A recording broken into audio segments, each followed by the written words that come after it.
Hi friends, మేమైతే ఏకాంబరేశ్వర స్వామి temple పృథ్వీలింగం Kanchipuram అయితే వచ్చేసాము. అనుకోకుండా అయితే ఈ టెంపుల్కి అయితే వచ్చాము. నేను ఈ గుడికి రాకముందు రోజు అయితే నా ఇన్స్టాగ్రామ్ ఓపెన్ చేస్తే శివుడు పాటలు, శివాలయాల గురించి ఎక్కువ వస్తున్నాయి. ఇదేంటి అనుకున్నాము. మా హస్బెండ్కి కూడా అనుకోకుండా ఆ రోజు లీవ్ దొరికింది. కొంతమంది తెలుగు ఫ్యామిలీలు కూడా మాతో కలిసి అయితే ఈ గుడికి అయితే సడన్గా వెళ్ళిపోయాము. ఇంకా అనుకోకుండా వెళ్ళిపోయాము. వెళ్ళగానే ఈ గుడి దగ్గరికి వెళ్ళగానే సర్ప్రైజ్గా ఫీల్ అయ్యాము. ఎందుకంటే ఏదో చాలా పెద్ద పండగ అయితే జరిగిపోతుంది ఈ గుడిలో అయితే. నేను చాలాసార్లు వెళ్ళాను. మేము ఎందుకంటే కాంచీపురం దగ్గరలో ఉంటాం. మాకు ఎప్పుడు వెళ్ళాలనిపిస్తే అప్పుడైతే గుడికి అయితే దర్శించుకున్నట్టుకైతే వెళ్ళిపోతాము. అన్ని రోజుల కంటే ఈ రోజైతే మాత్రం శివుడిని అయితే భలే దర్శించుకున్నాను. నా 2 కళ్ళు కూడా సరిపోలేదు. నాకు ఎందుకో చిన్నప్పటి నుంచి నాకు టెంపుల్స్ అంటే చాలా పిచ్చి. నేను ఎప్పుడు ఖాళీగా ఉంటే ఆ టైంలో అయితే నేను గుడికి వెళ్ళడం, దర్శించుకోవడం ఇలా చేస్తుంటాను.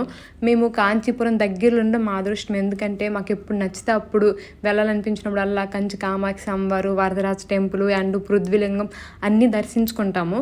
కానీ మేము తమిళనాడుని అయితే మిస్ అవుతాము. ఎందుకంటే మాకు ఇంకా 4 monthsలో ట్రాన్స్ఫర్ వచ్చేస్తుంది. మేము వెళ్ళిపోతున్నాము. ఇంక ఈ టెంపుల్స్ అన్నీ నేను చూడలేనేమో. నాకు కొంచెం బాధగానే ఉంది. కానీ ఏదేమైనా సరే మన హిందూ ధర్మాన్ని మనమే కాపాడుకోవాలి.